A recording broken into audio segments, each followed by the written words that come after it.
50 साल की उम्र के बाद अगर हमें हेल्दी रहना है तो हमें अपने खाने पीने की जरूरतों और तरीकों में बदलाव करना होगा, क्योंकि 50 की उम्र के बाद ना तो हमारा शरीर 20 साल के यंगस्टर जैसा रहता है और ना ही हमारा डाइजेशन।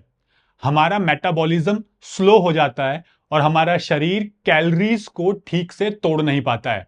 लेकिन फिर भी हम भोजन करते हैं 20 साल के यंगस्टर जैसा ही, जिस वजह से हमारा वजन बढ़ने लगता है, जोड़ों में दर्द होता है, डायबिटीज, सांस लेने में दिक्कत और ब्लड प्रेशर जैसी बहुत से हेल्थ इश्यूज होने लगते हैं।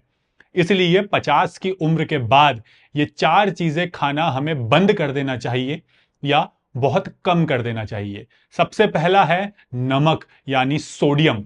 नमक में सोडियम होता है और ज्यादा सोडियम खाने से हमारी नसें डैमेज होती हैं।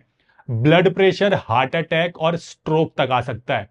जो लोग ज्यादा नमक खाते हैं उनकी किडनी डैमेज होने का खतरा बढ़ जाता है और ज्यादा सोडियम खाने से ऑस्टियोपोरोसिस भी हो सकता है।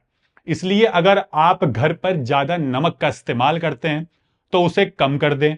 Junk food, fast food, processed food, chips, नमकीन और यहां तक कि प्रोसेस्ड मीट में भी ज्यादा सोडियम होता है, तो इससे थोड़ा बच के रहना चाहिए। वैसे आप रॉक सॉल्ट यानी सेंधा नमक का भी इस्तेमाल कर सकते हैं, इसमें कंपैरेटिवली कम सोडियम होता है। लेकिन सेंधा नमक की ज्यादा क्वांटिटी से भी आपको नुकसान हो सकता है, इसलिए क्वांटिटी का ध्यान रखें। दूसरा है चीनी यानी रिफाइंड शुगर। रिफाइंड शुगर हमारे शरीर के लिए पॉइजन है। सभी जानते हैं इससे डायबिटीज होता है, लेकिन ज्यादा शुगर हमारे किडनी और लीवर को भी डैमेज कर सकती है। हार्ट हेल्थ पर नेगेटिव असर पड़ता है। ज्यादा शुगर खाने से हमारे शरीर में सूजन आती है और हमारा ब्रेन सिकुड़ भी सकता है। डिमेंशिया का खतरा बढ़ जाता है। मेमोरी प्रॉब्लम हो सकती है। इसके अलावा ऐसी बहुत सी बीमारियां हैं जो ज्यादा चीनी यानी रिफाइंड शुगर खाने से हो सकती है। तीसरी चीज है रिफाइंड आटा यानी कि मैदा। और आजकल लोग मैदे से बनी चीजें बहुत खाते हैं। मैदे का ग्लाइसेमिक इंडेक्स हाई होता है, इसलिए मैदा खाने से ब्लड शुगर लेवल एकदम बढ़ता है। इसलिए डायबिटीज होने का खतरा भी बढ़ जाता है। मैदा खाने से इंडाइजेशन और कॉन्स्टिपेशन हो सकता है और गट हेल्थ भी खराब हो सकती है।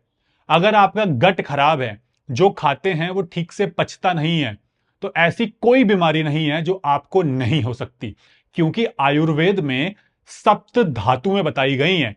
रस, रक्त, मांस, मेद, अस्थि, मज्जा, शुक्र। रस यानी कि प्लाज्मा, रक्त यानी ब्लड, मांस यानी मसल्स, मेद यानी फैट, अस्थि यानी बोन्स, मज्जा यानी बोन मैरो और शुक्र यानी रिप्रोडक्टिव टिश्यूज। पेट खराब होने की वजह से ये सप्त धातुएं दूषित हो सकती हैं। इसलिए मैदे से बनी चीजें खाने से बचें या बिल्कुल ना खाएं और अपने पेट को साफ रखें। जो भी चीजें आपको मैदे से बनी मिलती हैं उसके अच्छे ऑल्टरनेटिव भी मार्केट में अवेलेबल हैं, आप उन्हें भी खा सकते हैं। लेकिन अपनी इन सप्त धातुओं और पेट का ध्यान जरूर रखें। इसके बाद चौथे नंबर पे आते हैं तले भुने पदार्थ यानी फ्राइड फूड्स।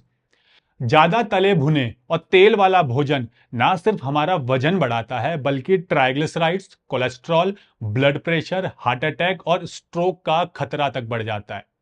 ये जितने भी फ्राइड फूड्स मार्केट में आते हैं, इनकी कैलोरीज बहुत ज्यादा होती है, इसलिए इसका इस्तेमाल करने से बचें, क्योंकि ये आपके वजन को बढ़ा सकते हैं और अगर आपको वजन कम करना है तो उसमें आपके लिए प्रॉब्लम क्रिएट कर सकते हैं। तेल को एक से ज्यादा बार ना पकाएं। अगर आप घी का इस्तेमाल करते हैं तो घी को बिल्कुल ना पकाएं। घी अगर खाना ही है तो सब्जी, दाल या रोटी में ऊपर से डालकर आप खा सकते हैं। इसके अलावा रोज आप 3 से 4 किलोमीटर पैदल चलें, योग करें, एक्सरसाइज करें और अपने खाने पीने के समय का भी ध्यान रखें, तो इससे आप इलनेस से वेलनेस की तरफ बढ़ पाएंगे। धन्यवाद।